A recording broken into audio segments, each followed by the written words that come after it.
All right. So this is the first session of 4. We're all going to be online, called Civics 101.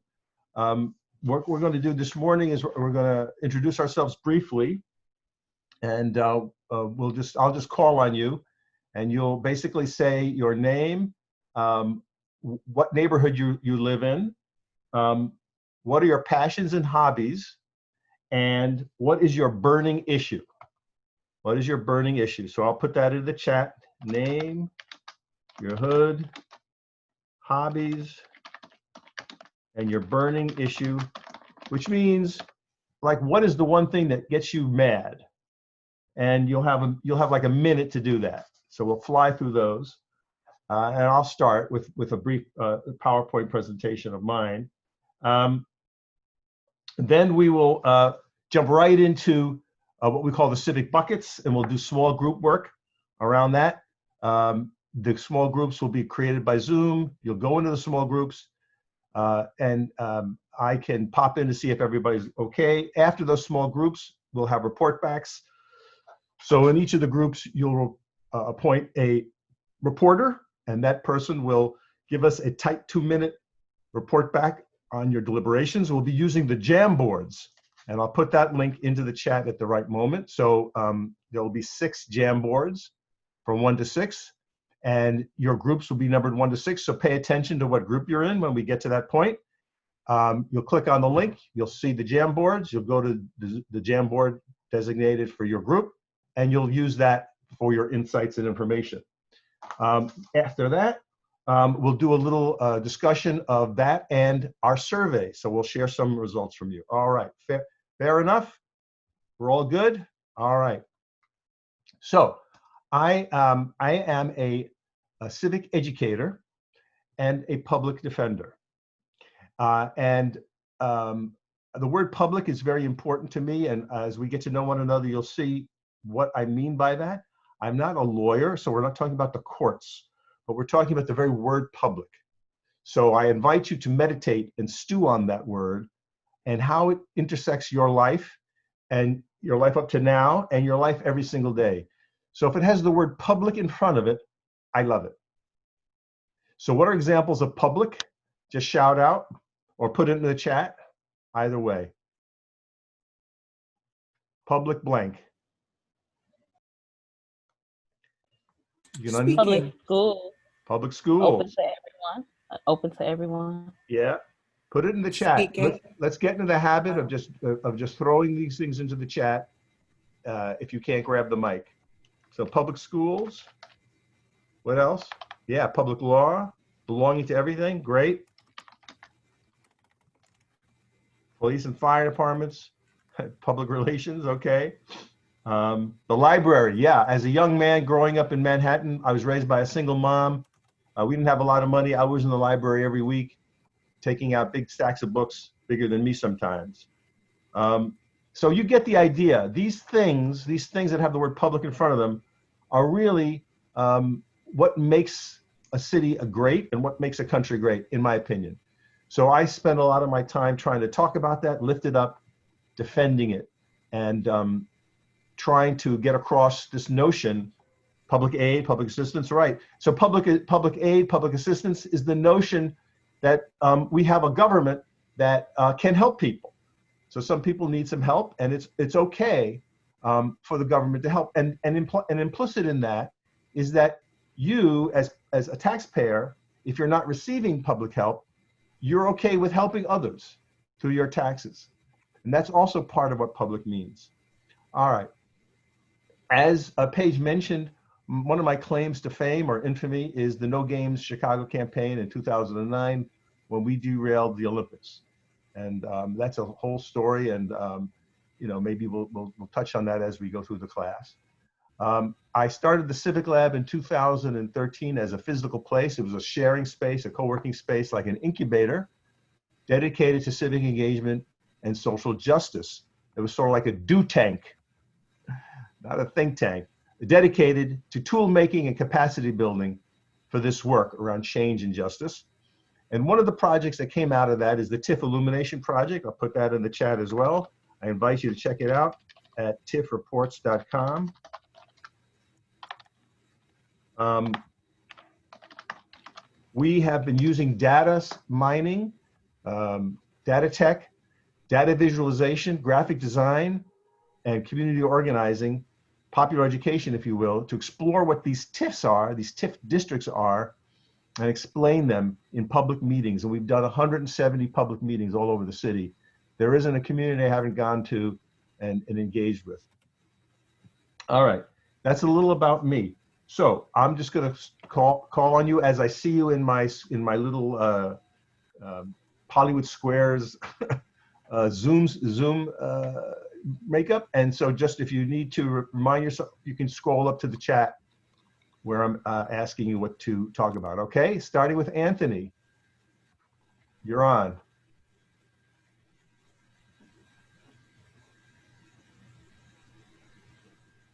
Anthony Lynch. There you go. All right. So, my name is Anthony Lynch. I'm from the South Shore, South Chicago neighborhoods.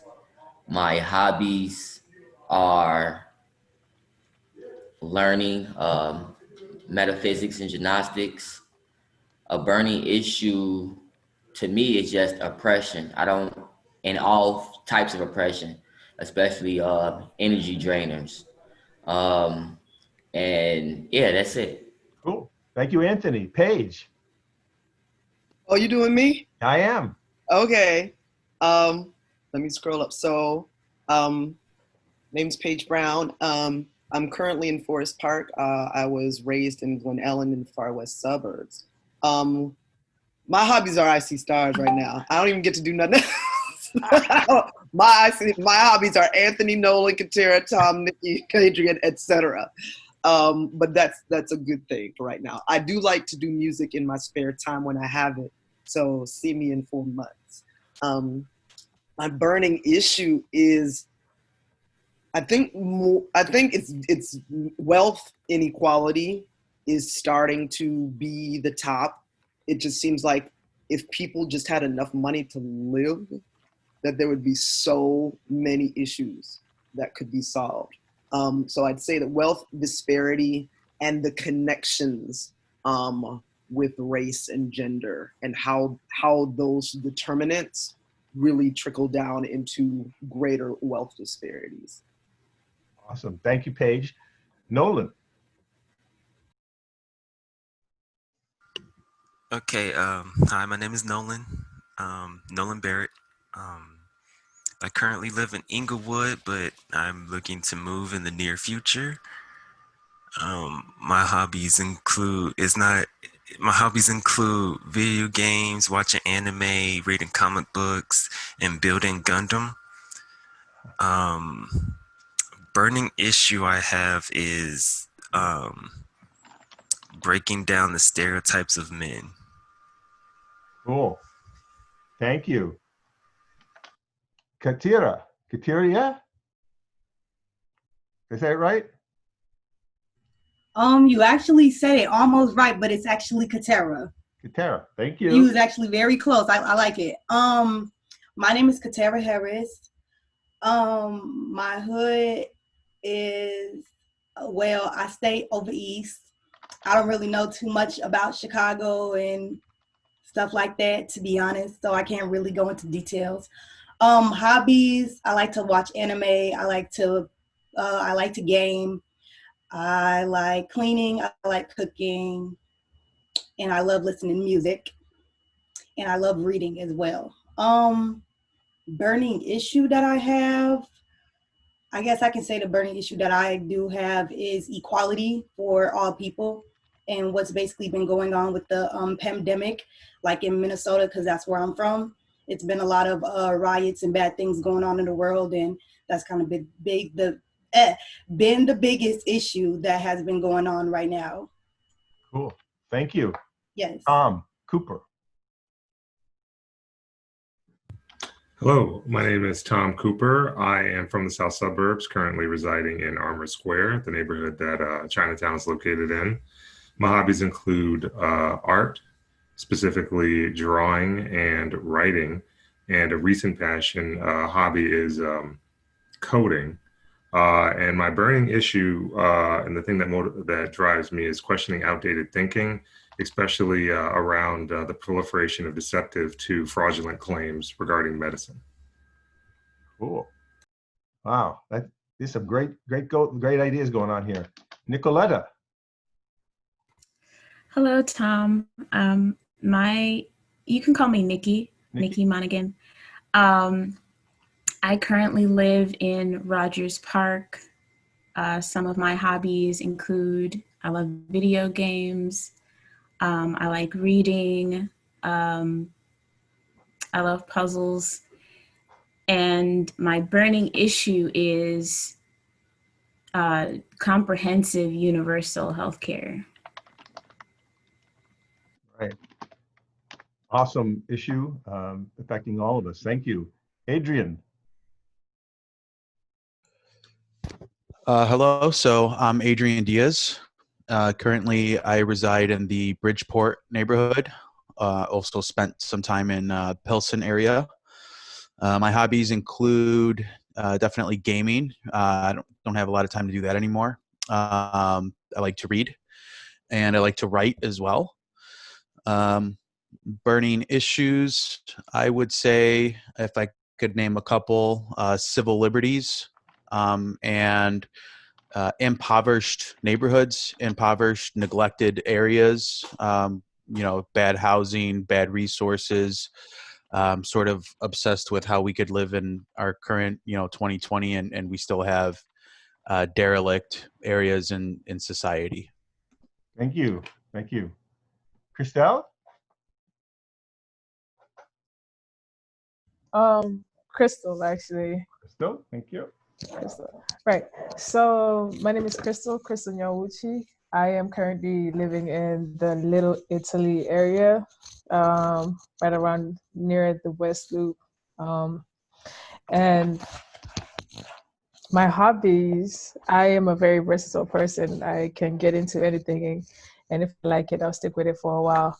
But my top three would most likely be dancing, listening to music, and playing chess.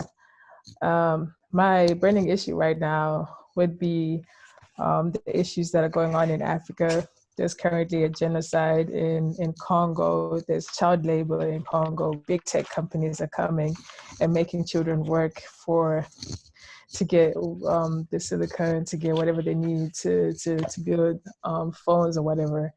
And no one is paying attention to it because it is big tech companies that are controlling the issue, and they control propaganda and the media and everything. So they can't actually, no one can shed light on it.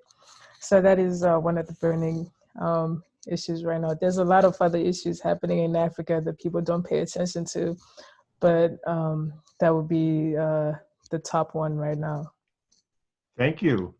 Thank you for that global perspective. Dennis.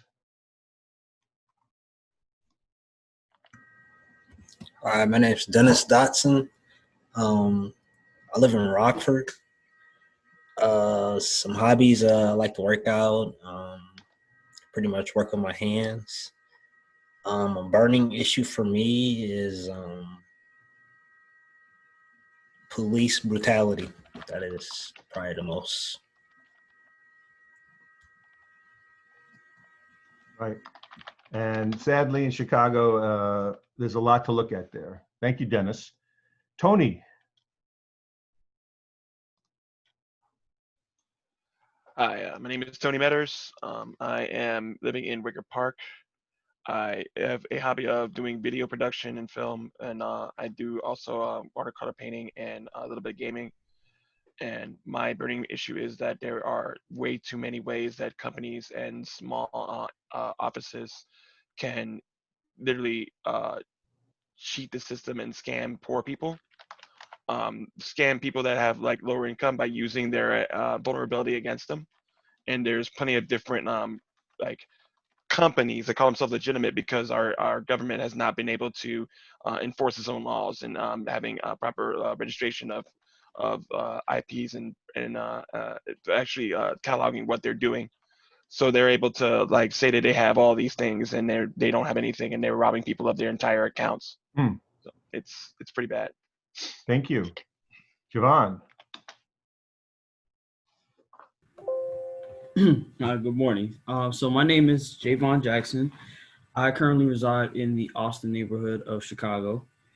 My hobbies include playing video games, listening to music, singing. I'm a lyricist as well. I play a few instruments. So, and my burning issue, I would say, is insufficient resources in minority neighborhoods and in corporate companies claiming that they don't necessarily have enough minority workers, yet not providing the resources needed in order to include us within their workforce. Also equity as well, being seen as having a high worth within the workspace and within society as a whole. Got it. Thank you so much. Dushwan?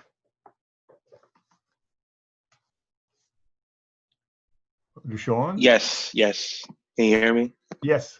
Okay, yeah. Yes, my name is Deshaun. I reside in the Sauk Village area, but originally from the Pullman area. Sauk Village is pretty much like 40 minutes from downtown by University Park, if you haven't heard of it. My hobbies are anything dealing with working out. I just love pretty much anything with activity, running, biking, lifting weights, anything that, you know, help you to stay healthy. Pretty much my burning issues right now is oppression when it comes to voting, and also not educating the citizens on each candidate, whether it be judges, senators, or mayors. I think society doesn't know too much about each person they're voting for. Like when election comes up, it's like, oh, we're here, we want your vote. And also the Constitution is outdated and it needs to be revised, because when it comes to electoral colleges, it's pretty much damaging. It's pretty much damaging to the people we are voting for. For example, Hillary Clinton pretty much had the popular vote electoral colleges. They need to pretty much revise that and eliminate the electoral colleges. And Supreme Court judges. I think they pretty much need to have like a balance in the federal Supreme Court when it comes to judges. Got it. All right, we got the constitutional look at here. This is great stuff. Thank you so much. All right. Corian?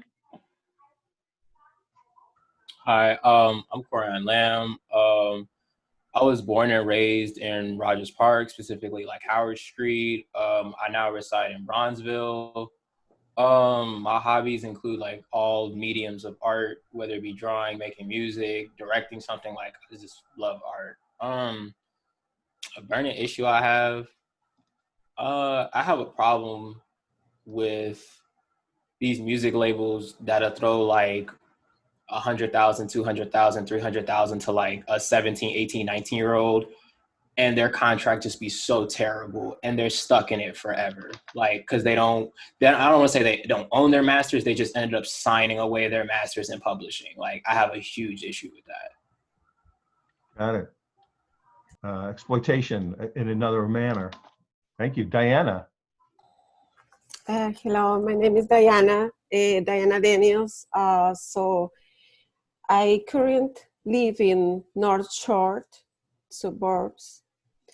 So my hobbies is reading, cooking, travel, learning about different cultures.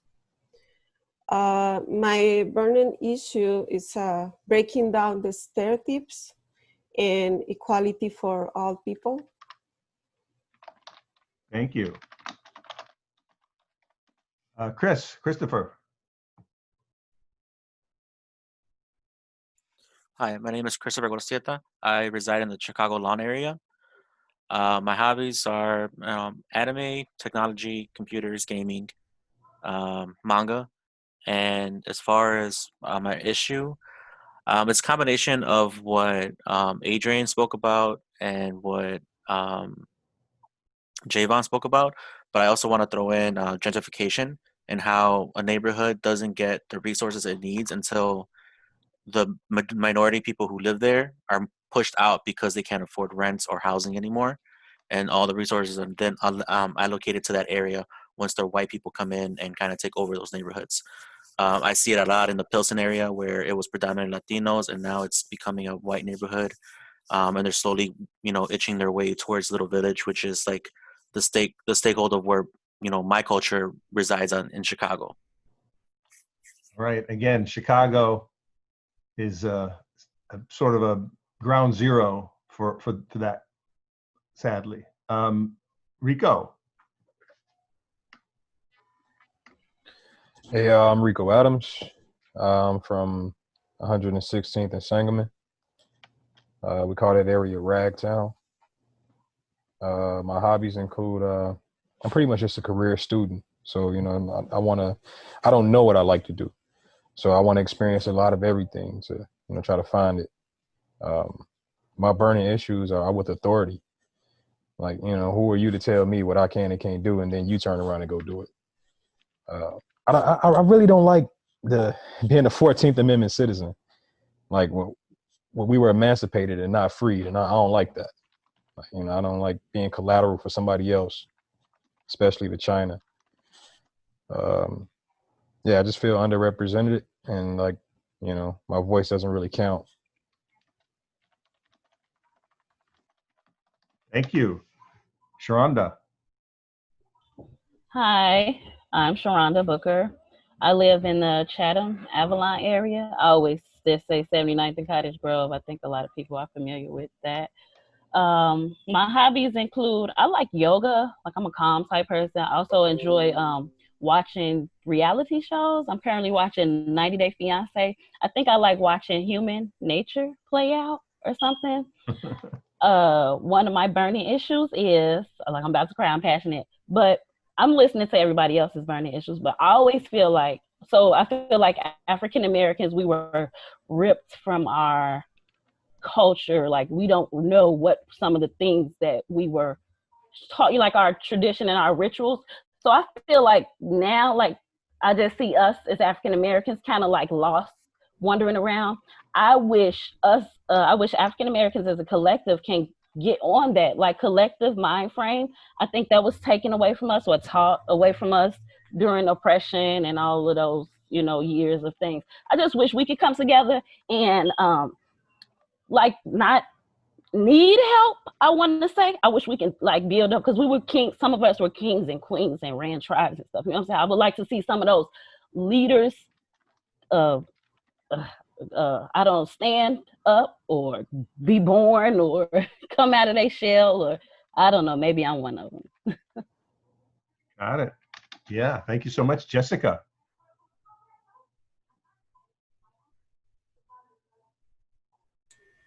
Hi, I'm Jessica Moten, and I am currently living in Peoria, Illinois. My hobbies consist of, I just really like to learn, and I like to study languages for fun because I want to be able to help a lot of people instead of just only the ones who speak my language. A burning issue for me, and I know maybe a lot of people would not consider this a public issue, but I do think as a community, we put a lot of emphasis on our children. They're the future, right?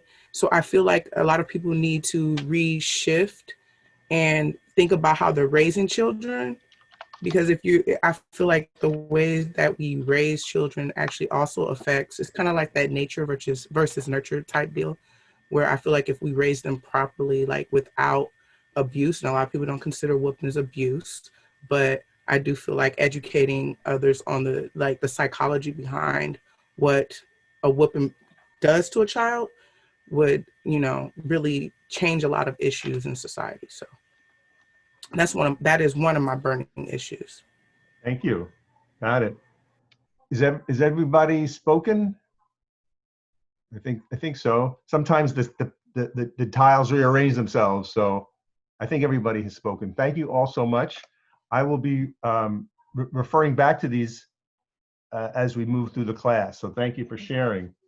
I think Paige raised the question of why do civics. I'd like to dwell on that just for a few more minutes before we head into the small groups.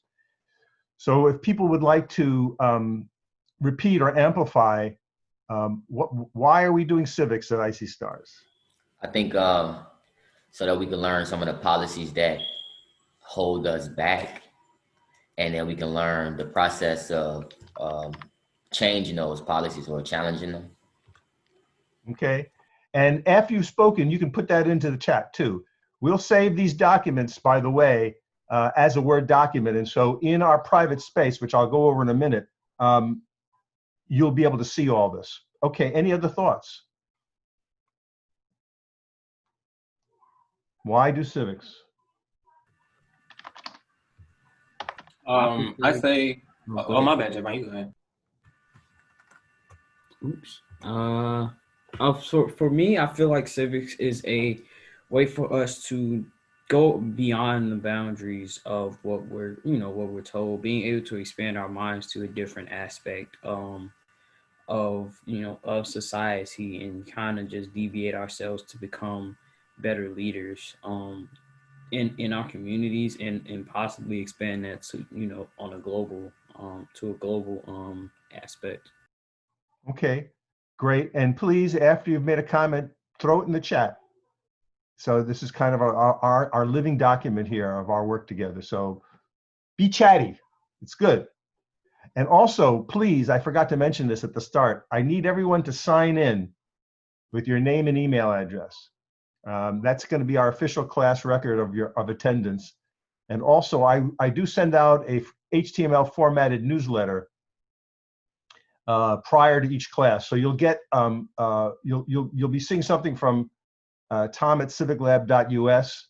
So check your spam bots, and it'll be a little newsletter saying, "Hey, here's what's coming up. Here's some things that we talked about in our class." So look for that. Like a few days before the next class. So yes, thank you for signing in, everyone, with your name and email. Awesome. A few other thoughts before we continue. Why do civics? I got a few good ideas about. You got to know the system. You got to know the context. It enhances your ability to lead. Why else? I think it. I was just gonna say, like how just Javon said, like not only does it teach us how to be leaders, but it'll give us, I guess, the motivation to want other people to be leaders and other factors we could do in our neighborhoods. Right on. So it's like an each one teach one. Right. Maybe, I'm sorry, this is Sharonda. Maybe some of us get those high level paying positions just to keep us grounded, so we don't turn into, the bad guy. That's right. No, that's true. That's true. Don't become the man. Absolutely. And I see good things being put in the chat. This is all right on the money, ladies and gentlemen. So to help us articulate and think about this concept of civics, I would like to share with you how at the Civic Lab we approach civics, and we talk about it in 3 large buckets. Okay, think about it this way. The first thing to think about is, what is your mindset? Before we talk about doing civics, whatever that means, we ask ourselves, what's in your heart? What is in your heart in order to do this work? And I won't say any more about that for now, but that's the first bucket. What's in your heart? Or you might say, what is your appetite or your predisposition, as it were? And for me, that's where it starts. So that's the first thing I'll say. The second bucket in this work is what's up here? What's in the brain? What facts or things should you know? Now, you guys are involved in a technical training program, and you're learning things, And some of the things that are on the agenda are coding, different methods or languages, shall we say, right? But it's also soft skills, like how to be good teams. Have you started teamwork yet? Or are you forming teams? I'm seeing nods. Well, get used to it, because that's kind of how you're going to get through your experience at IC Stars. You'll be in one team maybe for a project, and then maybe you'll be in another team, right, for another project possibly. And so how do you show up as a team member? Or should you be leading a team if that's your role for that project, that you're like the captain or coordinator? How do you do that? All right, so we have facts, and then related to that is the third bucket of skills or your muscles. What should you know how to do? Yeah, only one project for this cycle. Yeah, there used to be. Okay, so as you move on, let's put it this way: as you move on from IC Stars into the technical world, into the world where you'll be working, making a living, my guess is that most of the things you'll be doing will be in teams. You know, that's how you'll be doing your work. So teamwork is super important, and being able to be a good team member is a skill that you'll never stop using. Okay, that being said, as I said, the three kinds of buckets. I'm gonna now ask Zoom to break us into 6 small groups, and I'm putting in the chat the assignment for the different groups. So please note what group you're in. Groups 1 and 3, your job is to tell us what is the mindset, what should be in the heart of the person who wants to make a change, who wants to be a social change agent, who wants to do justice, who wants to do this work that we're speaking of, to be in public. Groups 2 and 4, you need to tell us what are the facts or knowledge. What do we got to know? So that's your challenge. Groups 2 and 4, and groups 5 and 6. What are the skills? What should we be able to do? Like if we were talking about the physical world or the mechanical world, you'll be able to say, you should know how to change a tire. It's like that. What should you be able to do? All right. And I'm putting up also the Zoom board links, or I would say rather the Jam boards. So that's also in the chat right now. So you'll have what you need, and I'll also post that again in a minute once we get into the small groups. I'll broadcast it in case you lose track of it. All right. So here we go, and you will have 15 minutes to do this work. So we're going to say, well, 1, 2, 3, 4, 5, 6.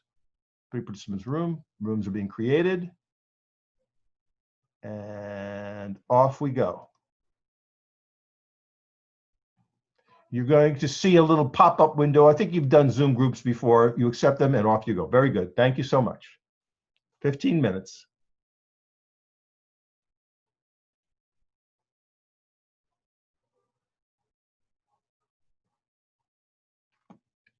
Great.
How many minutes are they getting for this again? 15.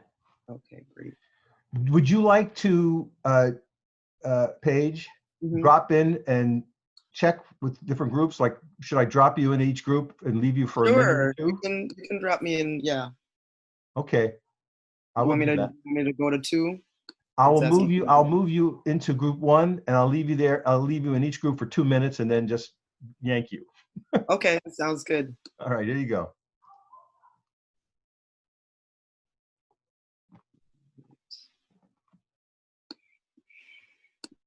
Oh, there it is. Okay.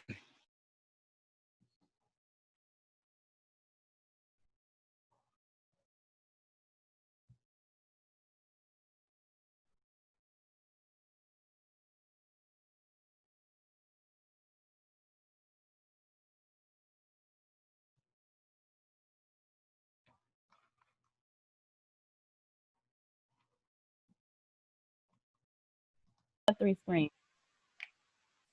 Yes, what's up? Okay. So we're trying to figure out it. So what we need to put in, what we have, what knowledge we have now, or what we want to acquire. What would be ideal? What you should know, not what What you we should want know. to, but what one should know. Okay. In life or as an IC Star In intern? civics, we're talking about In civic civics. In engagement. civics. I Okay. say. Yes. All right. Thank you. Okay. Cool. So I would think, and we can both type on this. We both type.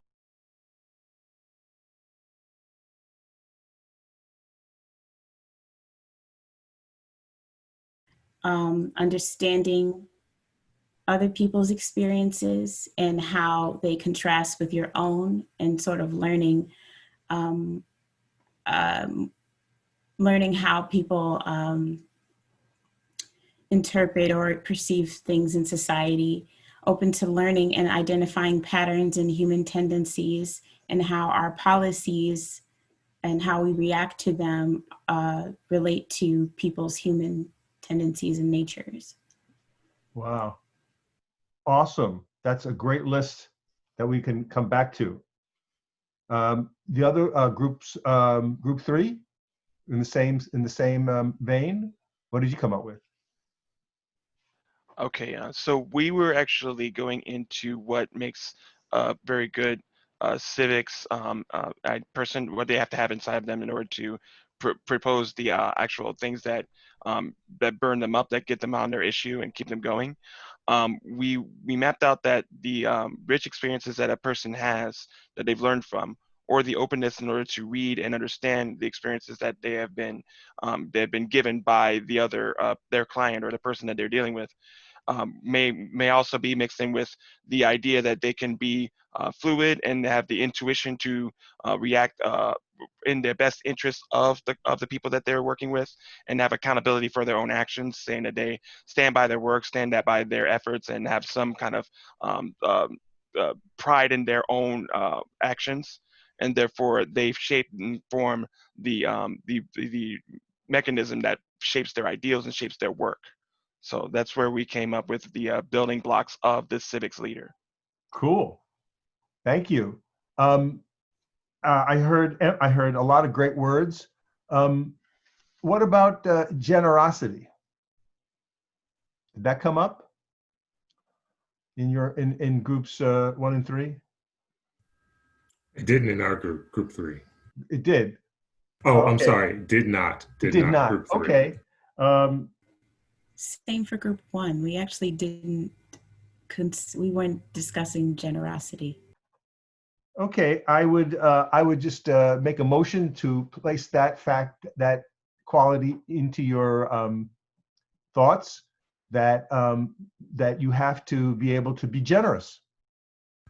Seconded. Because you're going to be giving of your time.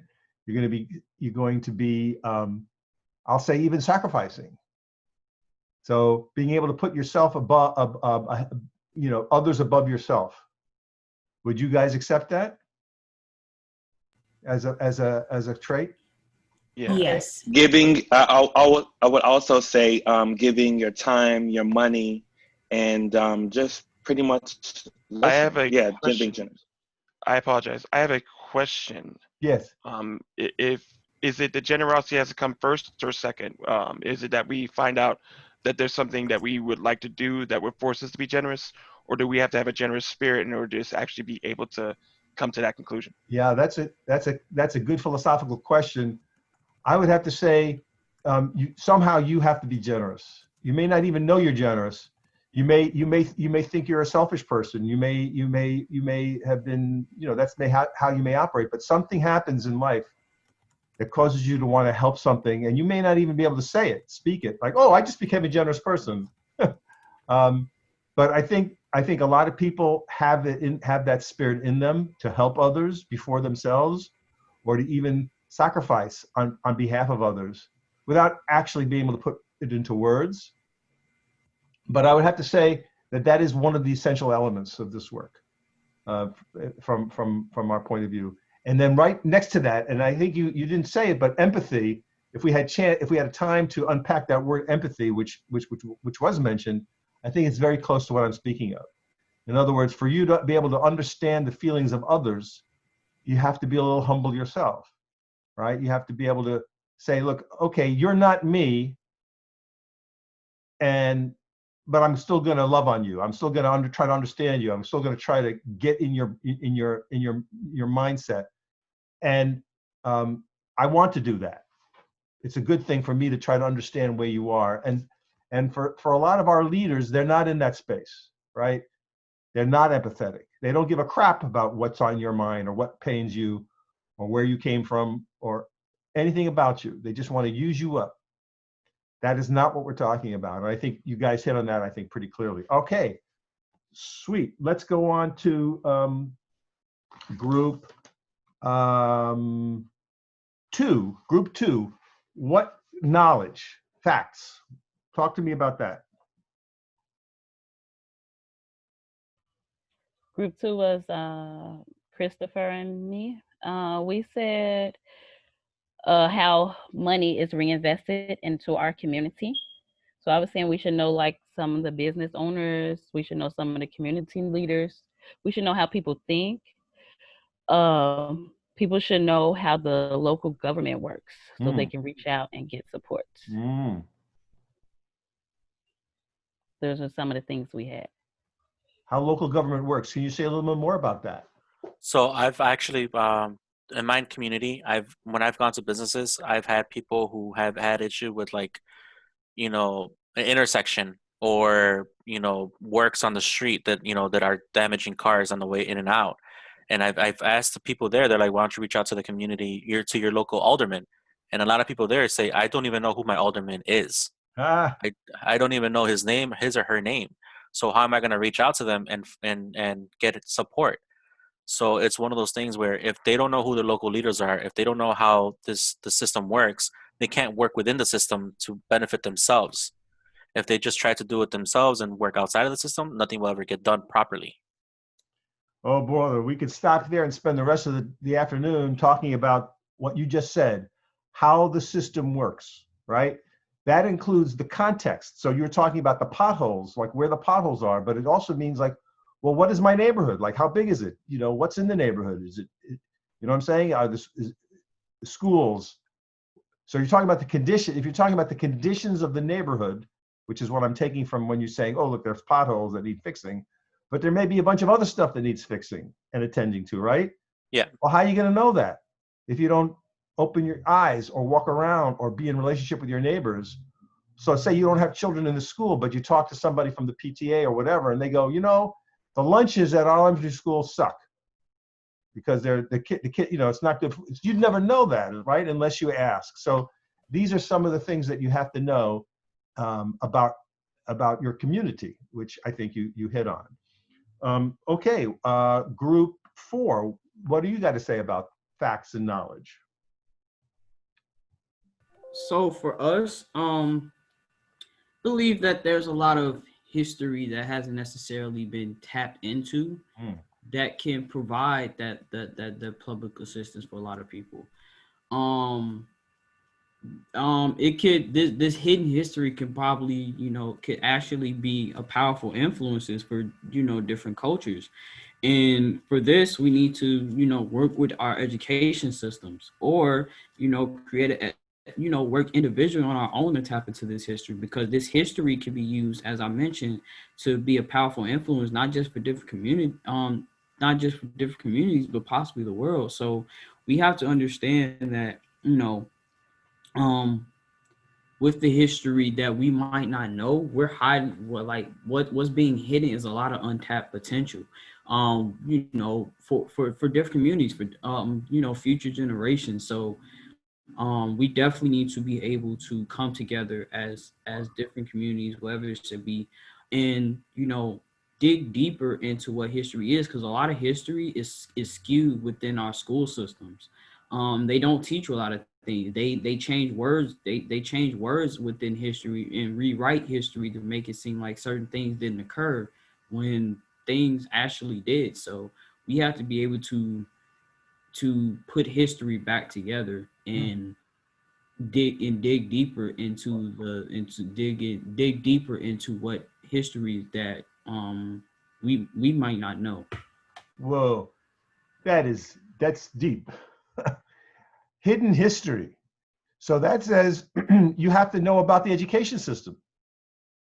That says you got to know, you have to have what I would call critical thinking skills.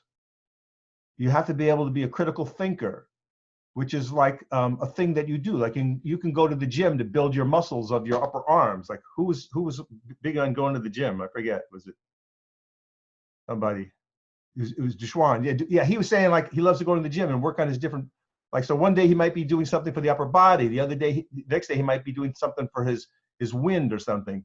Critical thinking is how to not get fooled, how to know when someone's bullshitting you, right? Who here thinks they're being lied to every week? Who thinks they're being lied to every week? Every day. Every day says every minute.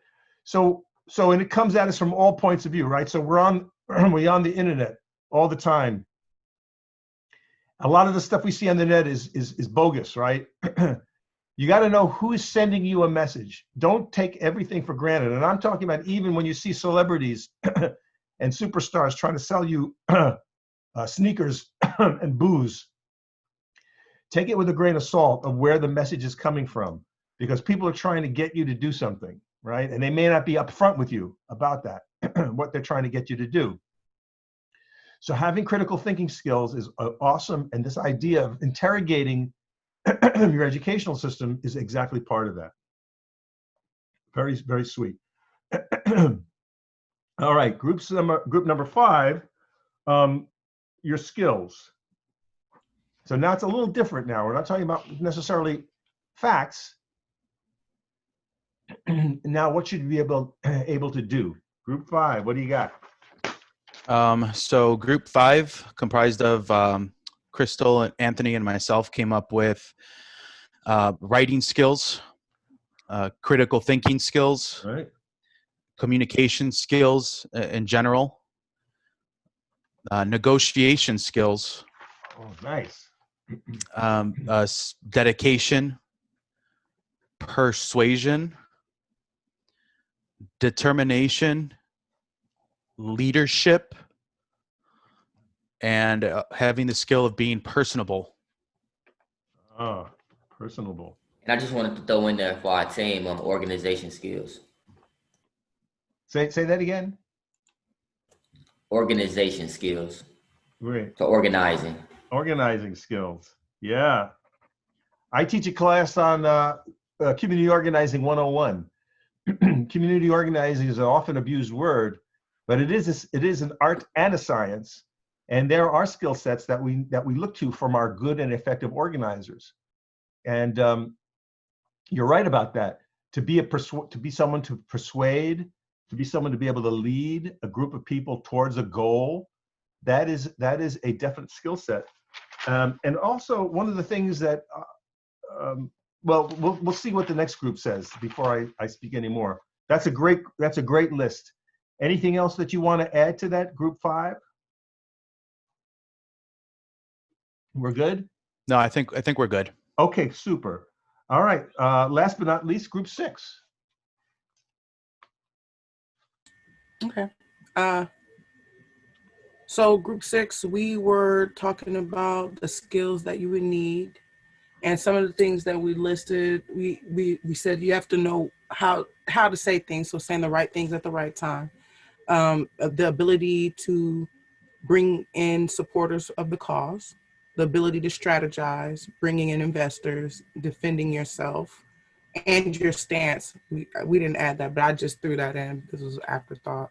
You need to have the ability to be influential, be likable, trustworthy, reliable, the ability to spend quality time with quality people and establish common ground. Also, you should have you should have been educated on the topic that you're defending, not having an ego in the process, the ability to ground the members of the group, because you know how some people become passionate and then you got to kind of remind them that, you know, the nature of your cause, the ability to recognize if there's a lack of diversity in the group, the ability to build bonds with others and networking, and the ability to recognize opportunity, the ability to build a coalition. Wow. That is a super list. We could have a whole class just on that list right there. But one thing that jumped out at me is the ability to strategize. What is that? Can you talk a little bit more about that? How do you know if somebody is building a good strategy? Go for it, Rico. So essentially, you know, different people have different strategies for different things. But for what we were speaking on, we try to embody like a Fred Hampton, so to say. So essentially, you know, he established bonds across different cultural differences. So he would go to the unions, like the poor union workers who happened to be Caucasian.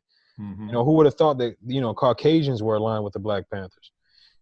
He also went into the little village neighborhood, as Adrian mentioned earlier.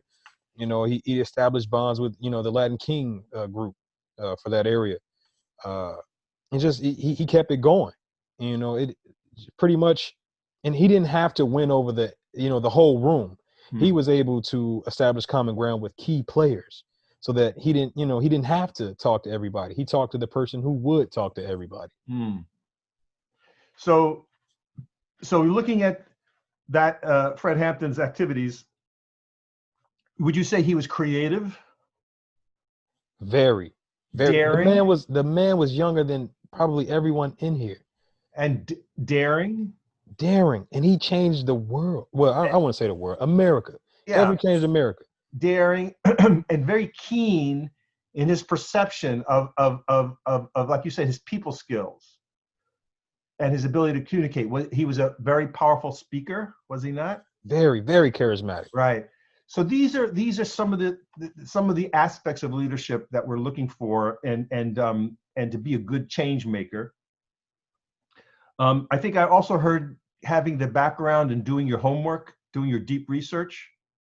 You know, so being a learner, you might have said, being a lifelong learner is required for this work. So in other words, I would dare say Mr. Hampton was a keen student, was he not, of current affairs and America's past. The idea of a hidden past. They're not telling you this shit, so we got to learn it ourselves. So that's the Mississippi Freedom School. I invite you to Google that if you don't know about the Mississippi Freedom Schools from the 60s, where people were teaching each other how to read and write, and of course how to register to vote and other matters relating to citizenship, because it was against the law for Black folks to do that in the Deep South, Jim Crow America. So having that ability to say, we need to know some things and we're going to go get those things ourselves is part of what I'm hearing in that analysis. Also, you can look up popular education. If you Google that term, popular education, you'll come across a man named Paulo Freire, who is a Brazilian and someone who's been thinking, well, you know, he was a leader in, there you go, Pedagogy of the Oppressed. Check it out. It's on my bookshelf right over here. So these are great skills. Now, one thing that was not mentioned in terms of things that you should be able to do, what about voting? That's a thing to do, right? That you often hear in this work. You guys didn't even mention it, but we're going to come up to that in a minute. And also not mentioned necessarily as a skill, but civil disobedience. Being able to, organize a march. So you guys talked about being good organizers, in terms of, and I would say being able to organize a meeting.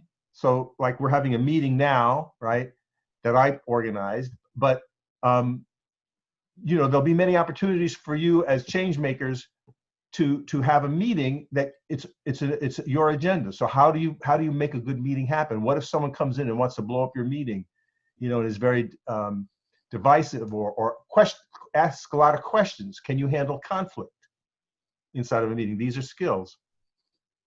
But what if you wanted to go march downtown, like it's been happening, even in times of COVID, people are doing civil disobedience or civil actions, let's say.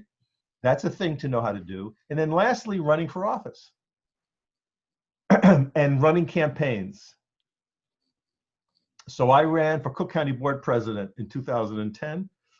I was the Green Party candidate and faced Tony Preckwinkle as the Democratic candidate and Roger Keats. Madam President, Tony Preckwinkle at the time was the alderman of the 4th Ward. She got 940,000 votes. I got 54,000.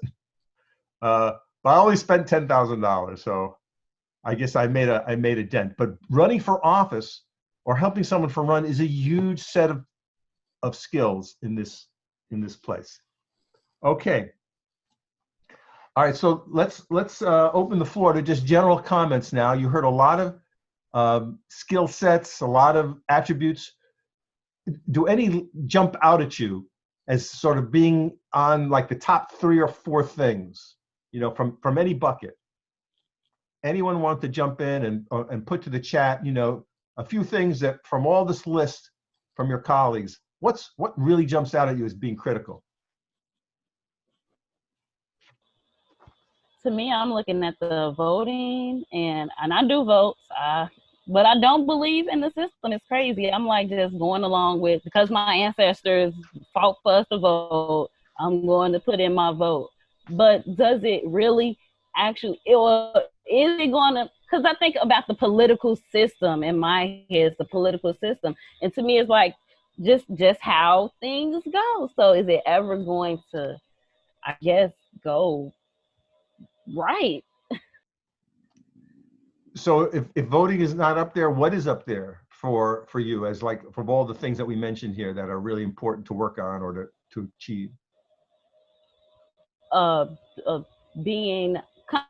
together. I think we said something about building each other. Mm-hmm. Okay. Other ideas from people about what should be at the top of this list of skills and mindsets? The top 1 or 2 things that really jump out at you? One of the big things that made a difference to me as far as mindset was openness and actually listening to people and not trying to make their experience map onto my own. Got it. Yeah, I think that's huge. Other. I think negotiating is a big skill. Okay, cool. Organization pops out at me as something that's, I think it's underrated, especially now. I feel like as far as organizing toward a specific cause, like society today compared to maybe 50, 60 years ago has so many more aspects that break up our attempt to organize for movements or organize towards a common cause. And I think one of the challenges today is trying to navigate all the other distractions that we have in our society, the distractions that people that oppose our beliefs and ideals are using to take away from the organization, underestimating the power of what we can do when we all come together as a cohesive group, I guess. Thank you. That's cool. That makes sense to me. Other thoughts of things that jump out from this sharing this morning? For me, I definitely think knowing business owners and knowing what you're investing your money in and how we invest our money, because we always talk about supporting our local businesses, but do we really do it? We don't go in, get an understanding about what their business is about, how they're better using this business to support the community. And then, as we all know, money, especially now, money rules everything. So we have to understand, okay, what are you investing your money and what is it doing for the greater cause? Because we all invest our money in stocks. We all invest our money in this, that, and the other. But do we actually know why we're investing our money? Just made me think about something, Javon. What you said, like in our communities, there's many organizations like Koreans, Arabics, and like the Chinese and stuff like that that come in our communities, right, to get resources, which is financial resources from our communities, but they don't do nothing for the community. They're just there hogging up space when somebody that look like me and you could be running that business and actually using some of those resources to build up the infrastructure and resources in our communities. Which speaks to the issue of resources for communities. Several people have mentioned this idea that certain communities of color, are disinvested. They don't have a good grocery store. They don't have a good bank, or the other things, or there's a food desert. So you're bringing up this idea of how does money flow? Let's put it that way. How does investment flow? And to be critical and mindful of that. And that's one of the reasons why I'm doing the TIF project that I invite you to learn about. So we could spend a lot more time breaking this down, but I think we covered a lot of territory. And I just remind you that when we're thinking about civics, we are thinking about these three buckets. There's the mindset and the heart first. Where are you? Are you a generous person? Are you an empathetic person? Are you someone who wants to take time to help others? And if you're not, then it really doesn't matter to spend too much time on the second two buckets. It doesn't make you a bad person, but we're talking about the kinds of people who will engage and who will sacrifice and who will take that extra time to work for the common good, even to help people you don't know. So that's the first idea, this idea of the bucket of heart and appetite and mindset. The second that you all talked about were facts. What should you know? Someone pointed out, well, you got to know who your representatives are. And you could also point out you have to know the structure of government, like that United States has a federal system with a judiciary, an executive, a strong presidency, and a court system. So surprisingly, a few years ago, a poll was given, and they just asked adults, what are the three branches of government?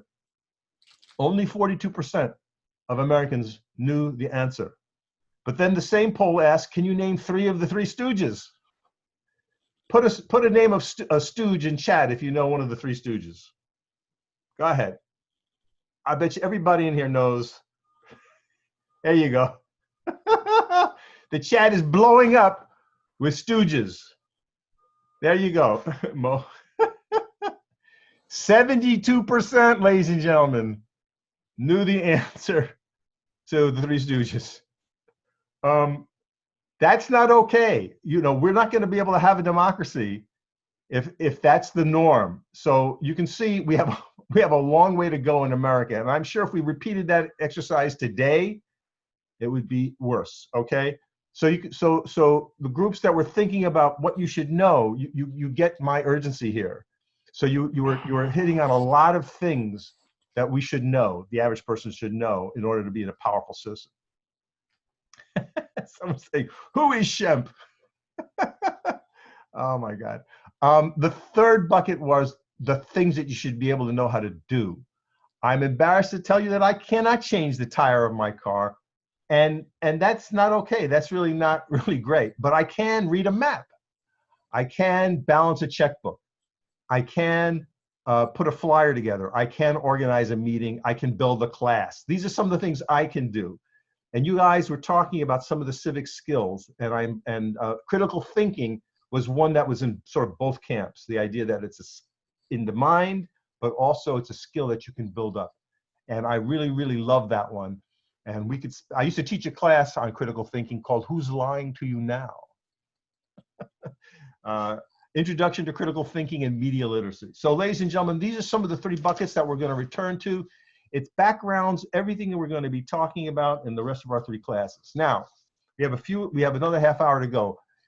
One of the survey questions I asked you are, do you think that we should have a small government, a government as small as possible to sort of get out of your way, or should we have a government as big as possible to help people when they needed help? And the results were 4 of you said you believed in a small government. 7 of you thought a government should be as big as possible, and 6 of you had no opinion. So what I'd like to do now, I'd like to take a few minutes and let's brainstorm as a group on the merits of the small government. So let's collectively, even if you didn't actually believe that in your response, but right now as a collective group, let's brainstorm on the merits of a small government. The merits of a small government, what are they? They don't intrude into the individual civilian's life. They don't intrude. Talk a little bit more about that. What do you mean by intrusion?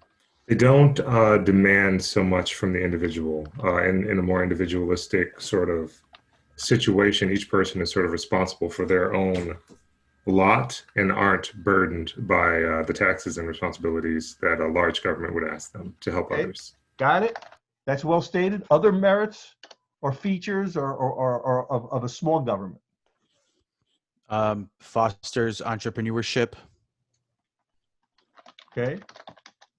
Fosters business. Not only fosters business, but also innovation and critical thinking. A small government would do that. Okay. Can you say more about that? Why would that be the case? I just believe that if the government isn't doing it for us, right, then we will have to step up as individuals or communities to do it for ourselves. Okay. Got it. I hear you. Other aspects of the benefits of small government? Potentially more freedom in terms of there should be less laws, less legislation, less structures that enforce those laws. So obviously like less policing, hopefully, because there's less laws. So Okay. more freedom as a byproduct. Got it. Yes, we often hear that as an argument. Other merits of a smaller government. Smaller could be a smaller city government, it could be a smaller federal government. For me, I believe there will be less influence from bigger, I guess you could say bigger corporate businesses, because you already know like the corporate businesses, you know, Fortune 500 companies kind of influence the government as a whole right now, you know, within those bigger governments. So there'll be less influence from those private corporations. Got it. I'll see if I can say that right in the chat. Just to add to that, less taxes. Oh, yeah, that's a big one that often people say, less taxes, right? Which means more money for you, right?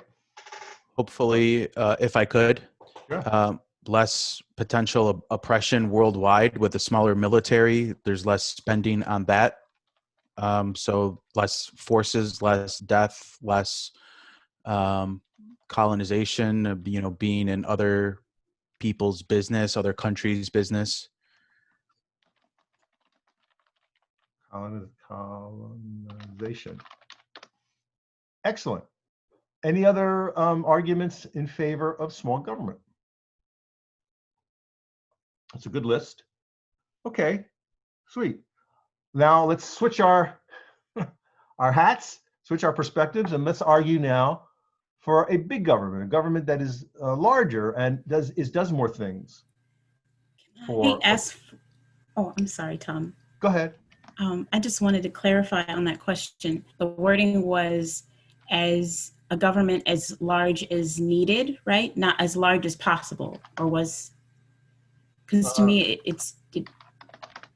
Yes, I would say as needed, because it implies that it doesn't have to be big just to be big, but it's big for a reason. Right. So that's where I'm coming from in this. Like, in a perfect world, no one has any issues, no one has any problems, no one has any incidents in life that affect them or anything. Everything is perfect. In a perfect world, I don't think, we could use a small government. People didn't mistreat each other. We didn't have different acts of injustices. If that was the case, we wouldn't need a government. Like we would only use or need a smaller government. But because, society is not like that. People are not like that. We don't live in a perfect world. We need something to help people when they're in need. The whole point of government is to provide services when people need them that wouldn't be afforded otherwise. From, as far as expecting things as help from other individuals, we have to have an organization that regulates that. So to try to paraphrase that a little bit, we're not perfect angels. There is harm being done one to another, and unchecked, people are going to be hurt. People will be abused by others.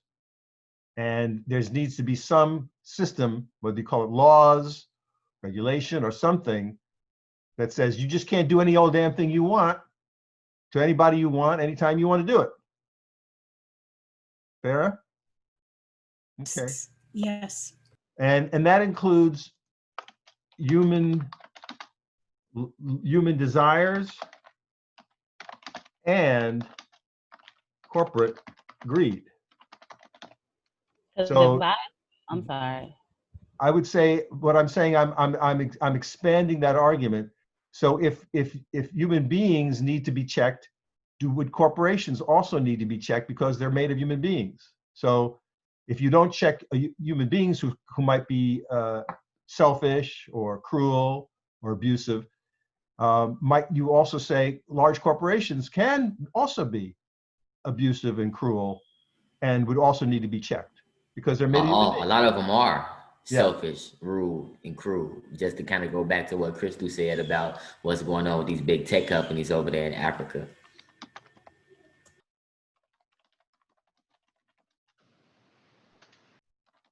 Okay, other arguments for big government?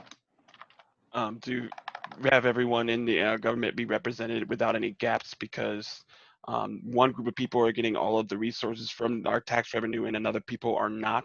And there's also bickering between those groups about who should get what funding. And if one group is not actually given the type of representation necessary for their needs to be heard and the infrastructure in place for them to live and survive, then you're basically just disrespecting and hurting your own constituents. And by that logic, anyone can be hurt.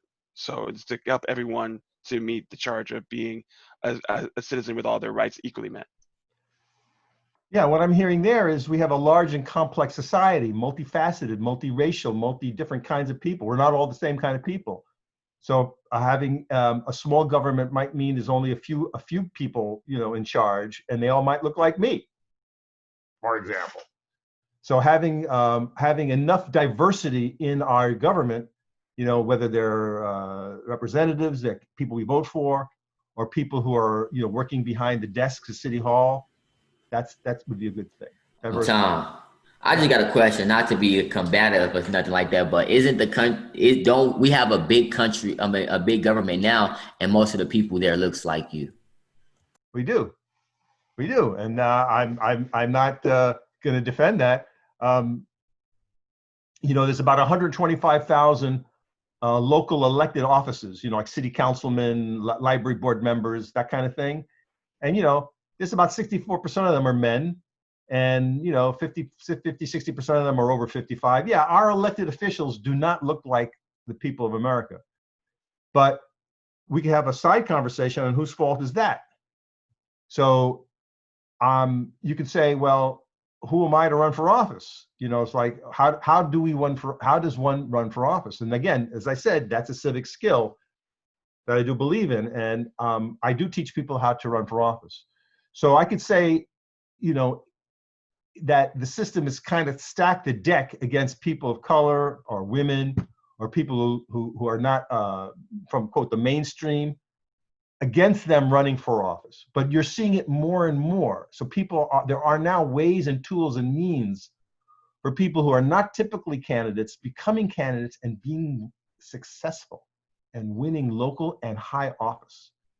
And I think that's a beautiful thing, and we need more of it. But yeah, I agree. We got a long way to go. Okay, a few more thoughts about the merits of big government. A few more thoughts. Yeah, there's some good points being made in chat. Absolutely. Paige says, I think there are reasons why young people feel disenfranchised. They've been dealing with abuses by power for generations. Well, you know, it's always the case that a lot of change come from the young, right? So that never is going to stop. So I acknowledge that. I think that when certain things are left unchecked and when certain people are left to fend for themselves, that can create a social problem for people who aren't necessarily afflicted by that. I'm thinking of how Chicago, how we no longer invest in housing for the mentally ill. And now you have people freezing to death and I've commuted to work and just seeing people get assaulted by people who aren't getting the assistance that they need.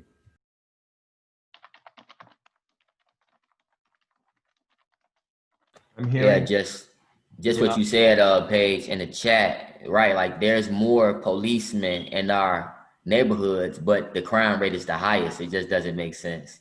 Right. So that might be an argument for both small government to get the police out of our neighborhoods, or an argument for that we need to take over the government and reinvent policing. So it could go either way. We can't resolve, I don't intend to resolve the issue here. Everyone has their opinion, and I invite you to meditate and listen to the arguments for the other side. You know, that as you decide, you know, where you stand in that particular question. I guess it's no secret my own bias is on big government. I do believe in government, but I do believe in making sure the government is of the people and by the people and for the people. So I do believe in grassroots democracy, and I spent my career, you know, promoting it and encouraging and training people to be leaders. So as imperfect as the founding fathers of this country were, and we know they were imperfect, they did plan for a country to be run by the people, believe it or not. Now it's an evolving equation, because again, at the time of the founding, people of color were not in the picture. Women were not in the picture, but we know that is changed over time. So we're not perfect. No one's going to say we're perfect, but we're perfectible. And that is a belief that I have, back to my mindset. Remember what we talked about mindset. So you might say my mindset is one of an unrealistic optimist. And I believe in the promise of America. I believe in the possibility of America. I believe that we are not where we need to be by any means, but we can get there. Now, that's how I believe that. So what can I tell you? That's why I do what I do. And finally, as we head to the last few minutes of our time together this morning, I asked you all about voting. Now, again, that is one specific thing to do in this long chain of activities in civic engagement. Voting is one little thing. Paying your taxes is one little thing. Obeying the law. These are one little things. But from the people who answered the survey, 1 person has already voted, 11 definitely will, and 5 will not. And I got to say, I was a little shocked. And sometimes there are people in Icy Stars who are not residents, you know, they don't have citizenship of this country yet. That could be a reason. But in any case, 5 people, for their reasons, said they don't plan to vote.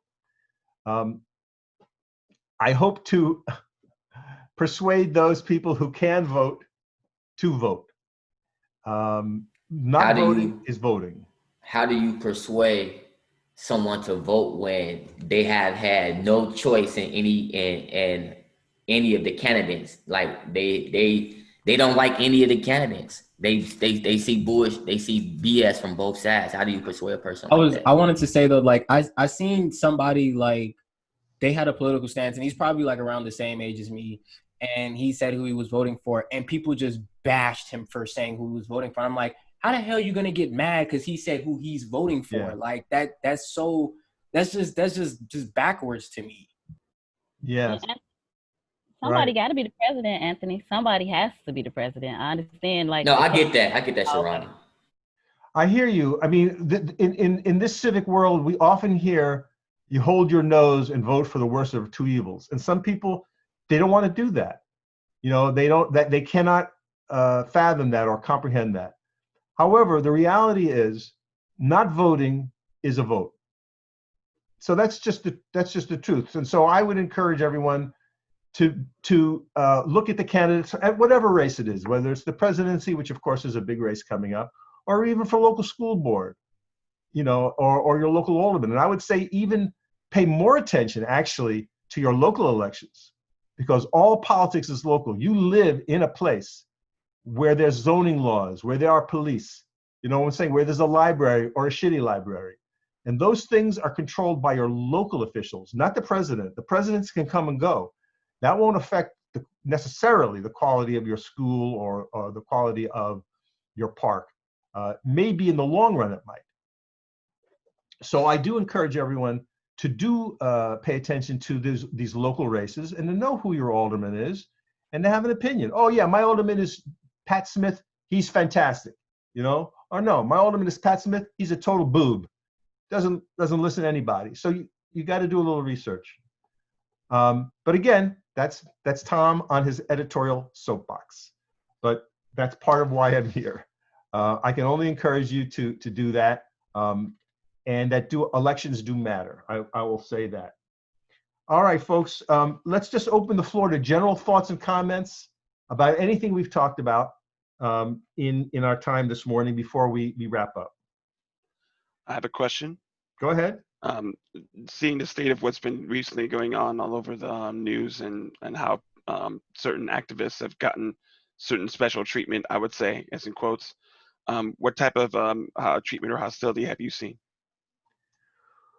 Towards what, the Black Lives Matter movement, or in general, as in your profession as an activist, as an educator, what type of flack have you seen?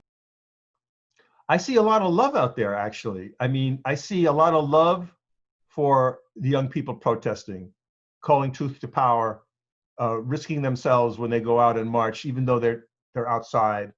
I see pushback from some segments of society, but they have always pushed back, you know, on calling truth out. So I am someone who, in my younger days, I was in the streets, but I'm kind of an old dude now.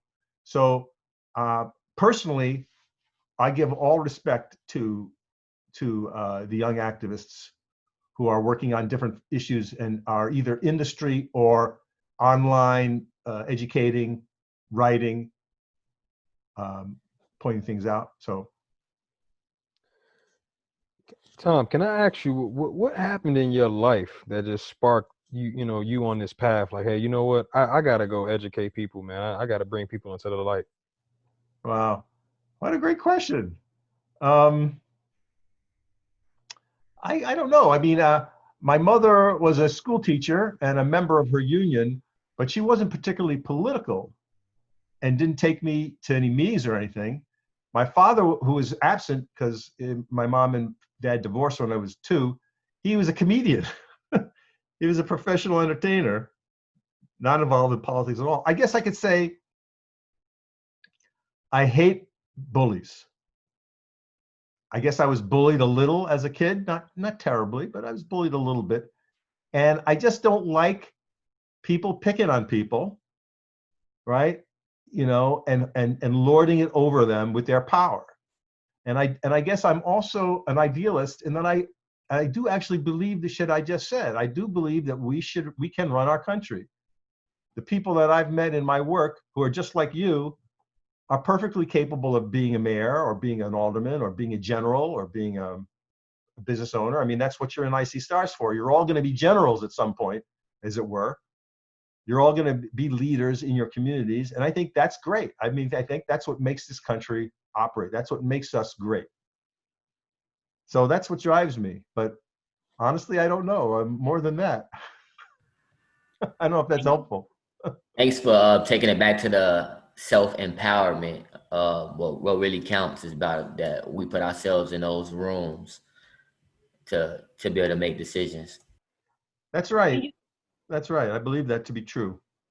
Can you speak really quickly on the TIF fund thing? Just more importantly, I was just talking to my cycle mate, and from my understanding, well, I heard a theory that in the African American communities, or there's not a lot of homeowners or property owners. So therefore, and also the value of the homes are lower than in other communities, stating that that may be a factor as to why African American schools get less of the TIF fund. Well, TIFs are a scam. They take property taxes away from local units of government. And I say they're part of a long history of oppression and racism in the city that includes redlining, predatory lending, blockbusting, school closings, and many other bad public policies. Our arguments are online. I put it in a chat. It's called NTIFs Now. It's a petition. You don't have to sign it if you don't want to, but it articulates our arguments. And you know, I know we don't have the time, you know, in our 4 sessions. But I tell you what, Sharonda, if you want to organize your own crew, which could be from IC Stars or people you know, and you want to get together like on a Saturday morning or whatever, whatever time, if you have any time these days, but I will give you a overview of my thinking on what I would call the economic justice 101 to answer your question, because the net of 400 years of oppression on Black people has led to the point where the average household wealth of a white family is $140,000, like up here, and the average household wealth of a Black family is $15,000. And there's reasons for it, and I have a separate presentation where I talk about wealth building and economic injustice, and then it leads right into TIFs. Okay, so let's just leave it at that for now. But if you all have an appetite for that, we don't have time in our four classes, sadly. But at no charge to IC Stars, let's put it that way. So here's a test of your organizing skills. If the appetite is there, we can do like a sidebar. Okay. All right. Coming to the close. Any last thoughts or comments before we close out our time today? Could be any. I wanted to ask a question. In regard to, I know you brought up voting. So, I know for me personally, I don't involve myself with politics. I've never been interested in it.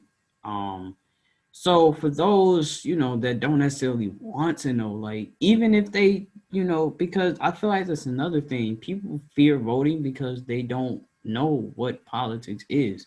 So for those that might fear politics, what do you believe they should do, Well, so it's like a little self-learning thing. You can actually get Politics for Dummies. I mean, you can actually Google that and get a book that just sort of explains the basics of the federal system, if that's what you're interested in learning, just how a little bit of the history of America, if you're interested in that, just, a little bit about the history of America.